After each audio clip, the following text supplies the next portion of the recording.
everybody, this is Abby from Realistic Kitchen and Gardens, and today is Thursday, August 10th, 12 weeks after our last frost, 2.5 months after our last frost, and here we go with a garden tour.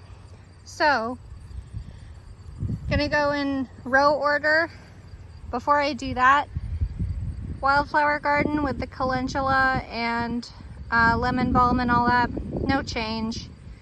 That's the bed that had the zucchini in it that died off, so I'm not going to bother bringing you there. Sunflowers are dying, and those are the two herb beds, and that's the raised bed with the lettuces and basil in it.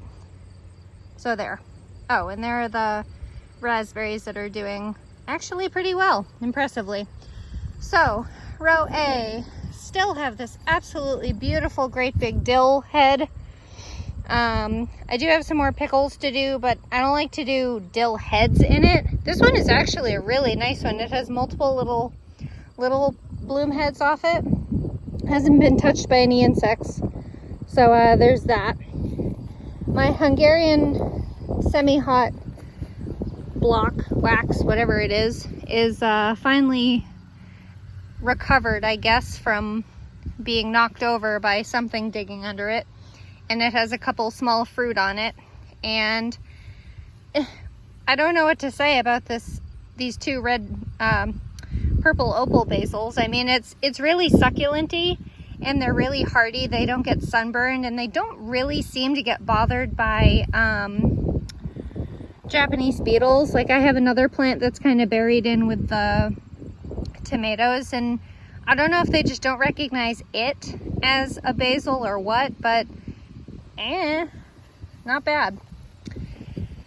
And then we have all my Brussels sprouts, 6 green and 6 red. These are in the ground. They've been out here, I don't know, a couple weeks, but both of these have maturation days of something stupid like 100 to 120, something like that. So these won't be ready for a while. A couple more San Marzanos ripening up. I have enough to do a little salsa. I'm not expecting to get enough this year for my own ketchup and stuff. I'll still buy local. This is the parsnip patch, which most of this is grass. I'm sure you guys see grass and are like, Abby, what are you talking about? There's stuff in there. Yeah, there's stuff in here, but again, these things take so long to germinate that other stuff comes up. So like this is what most people call crabgrass. This is a baby lamb's quarters, and this is a baby pearlzane, which is an edible plant, but I don't really bother. It's kind of succulent-y, and it's a weird, like, it's similar to a succulent type succulent-y, and I don't really bother with it.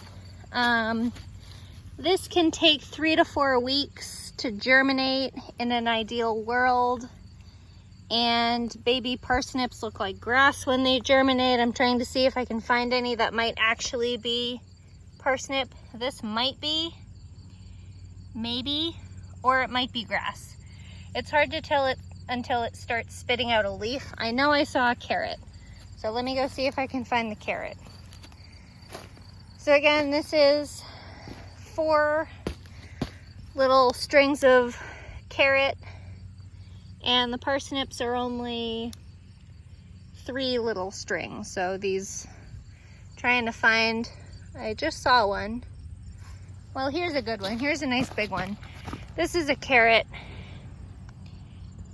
So it has a round tipped, these are the very first leaves. This is another one, and this has actually put off its first true leaves. So the very first leaves don't look anything like carrot.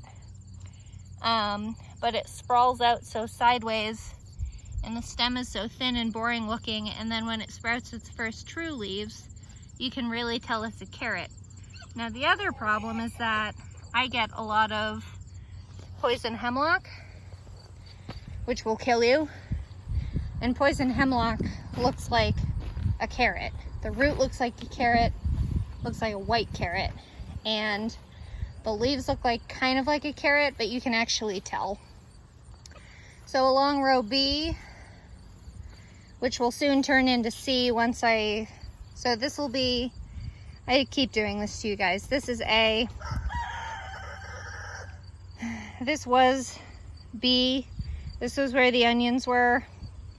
And this is C. And C is basically going to stay in the same place, except it's going to come on this side of where this wire is. So these are the butternut squash, which are doing nicely. They're starting to turn, they're basically starting to ripen. They're starting to turn their final color. Like this little one is turning its final color. There's a huge one on this side. And those two are pretty big. I don't know what he's complaining about. He sees something. Anyway, for once he's not screaming at me. He's screaming at something else. Here's my Kai Kai pumpkin with a little one next to it. So this is the full-size one and turning a little orange. And then there's this little one, which is probably the size of a small cantaloupe. And actually I saw another one. I saw another one down here. Ouch. God, these plants are so sharp. There's another one down there that actually looks pollinated. So I wouldn't even know when that thing would actually ripen because it just got pollinated in August. So they got a while. Ooh, there's a white cosmos right there. I'll have to get it from the other side when I go back around. I actually harvested my spaghetti squash yesterday. A couple of them were a little bit green. Well, not green. They were kind of pale for what they're supposed to be. But I was getting worms in them, and on the outside they were starting to burrow in. And the vines were really dying off because of all the squash bug damage that there has been. So I have 3 that I need to use, and then I think there's maybe 6 that will actually be decent for storage. So there's that. I can't really get down. This is, so where the tomatoes are is the new path for row A and C. So this is the path, and the tomatoes are right in, sorry, Morning Glory. Tomatoes are right in the path, so right now there's no path between the two, so you're just gonna have to look from afar. But I got a second crop of tomatoes off these yesterday. I think I posted, maybe it was the day before yesterday. There's some ripening there. These ones are kind of tucked up in the plant. I need to prune this plant again. You can see some more tucking out there. And then here is the Brandywine, which has produced some really nice fruit for me. And then there's 1, 2, 3 giant Roma, and there's a 4th on the ground in and amongst all the nasturtiums. And then this is the Matt's Wild Cherry Tomato, which I've given up on. It just kind of is doing whatever, and I just pick ripe tomatoes for Chris whenever he's good and ready for them. Okay, now to continue down what is currently D.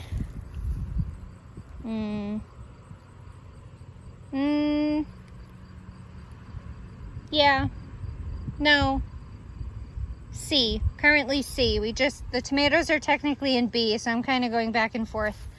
These onions are, these candy onions are gigantic, and this one has actually done the thing. The other two, the other like 6 or whatever need to.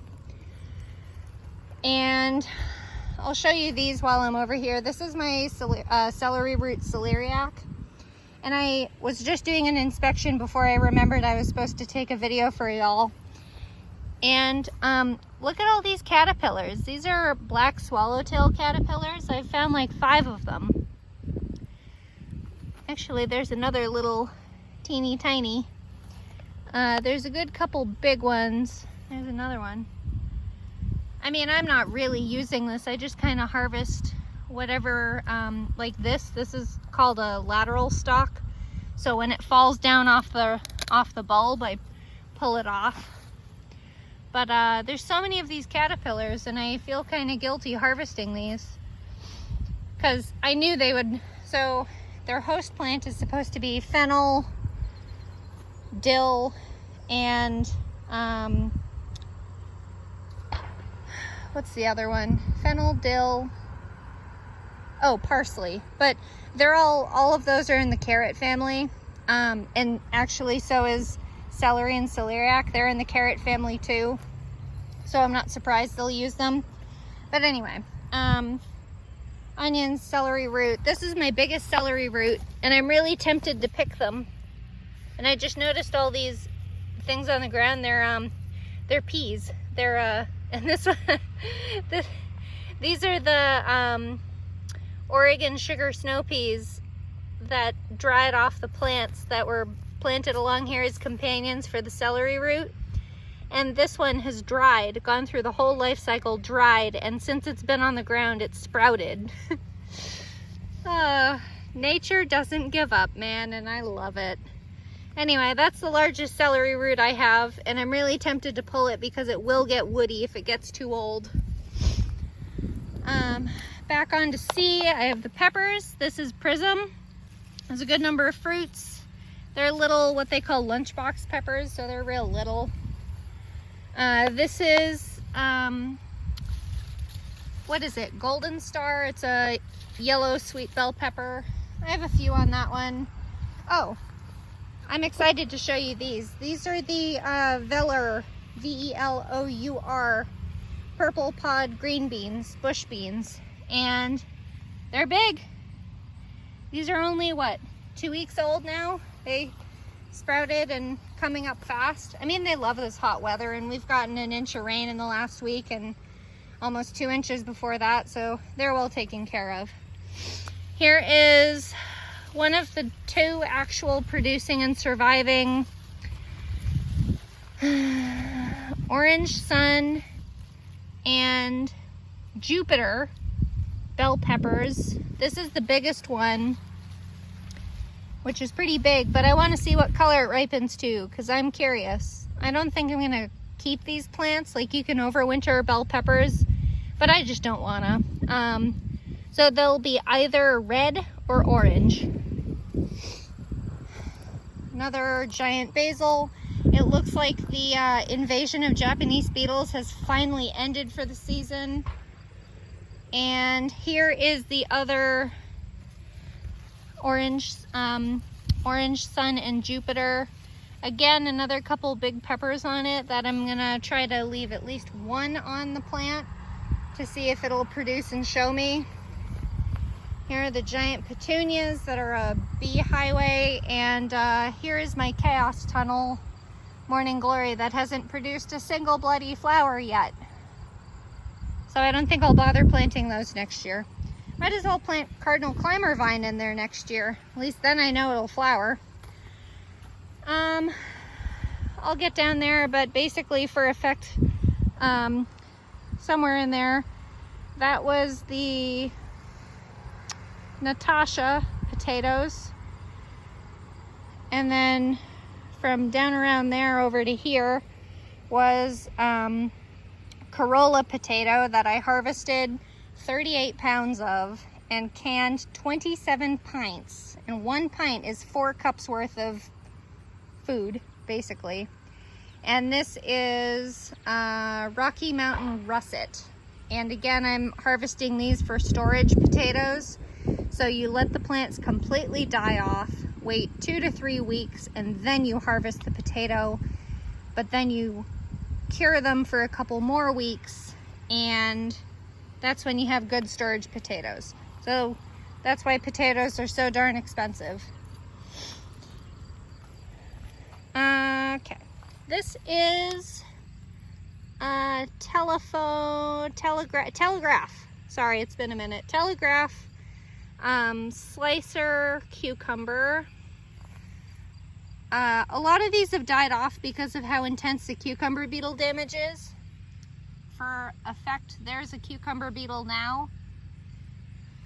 They carry bacterial wilt, which is the major problem with them. Hence, you need to pay attention and get specific varieties that are resistant to, I I forget the bacteria name, but you basically have to get crops resistant to it. This is one of them. You can see all the chew damage from them. Like this was the very first true leaf, and it's just a shred. It has another one coming up. And a number of the other HR19 little leaves have died off. This one died off. That one's still alive. You can see that one. I'm kind of surprised. It must be because it's shaded under. This is lamb's quarters, nasturtium, radishes, morning glory.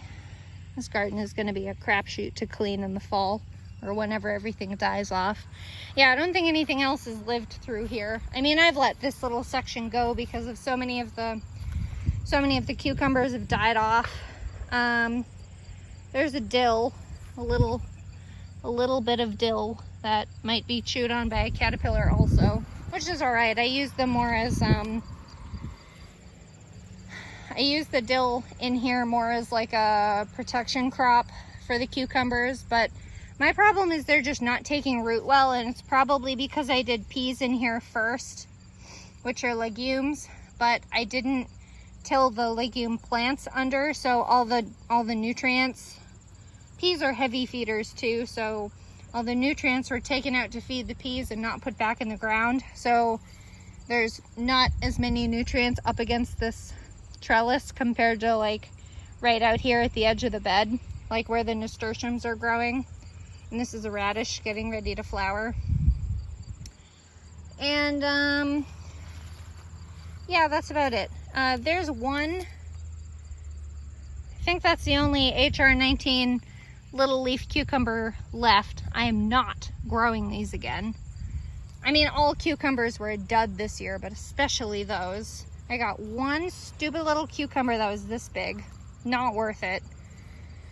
I need to do better about planning where I put my cucumbers this year though, because they ended up getting shaded by these great big squashes like these. So there's that. There's a good view of that white cosmos. I didn't even know I had any white. I don't even remember what mix I planted. And then the very last thing in the garden is one of them is sprouting broccoli, and one of them is, here's the sprouting broccoli. There's, I think, 6 of those, and it's all purple. And then this is this Waltham? What is this? Where's my tag? Yeah, and that's Waltham heading broccoli.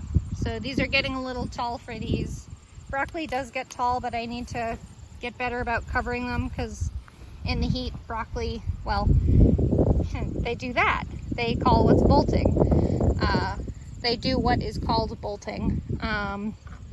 So they basically just stop caring about doing what they're supposed to do, and they shoot upright and flower. Although arguably that's what you want from broccoli, is the flower head, but you don't want that from like Brussels sprouts and that kind of stuff.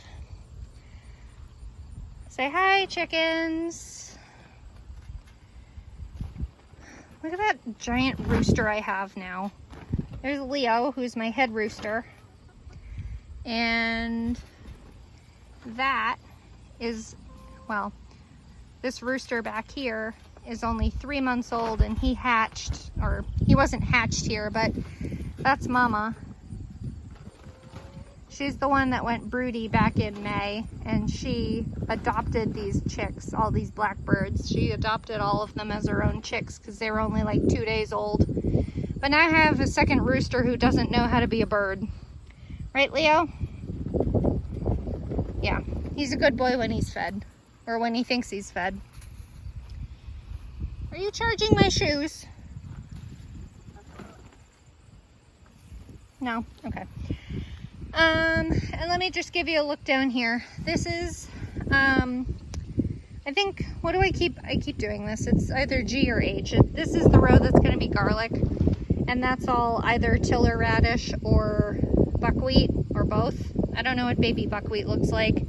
This row is doing it too, a little bit. This was kind of chunked up a little bit with the tiller when I tried. Nah, that's probably buckwheat, huh? Because radishes are more... These are probably the radishes, and this is probably the buckwheat. because I know radishes they're in the brassica family, but we'll see what comes up. It's supposed to be half buckwheat, half tiller radish. But this one wasn't chunked up as much. This was just plain grass that had a little bit of cardboard on it, so this probably didn't stick as much, but it's still there. So we'll see how it goes. So here's my chaos. Not a hell of a lot going on. We're just waiting for some things to end and other things to begin, as we do. So if you like this kind of stuff, please like, comment, and subscribe for more, and follow my Facebook page at Realistic Kitchen and Gardens. And Leo says goodbye too. Bye!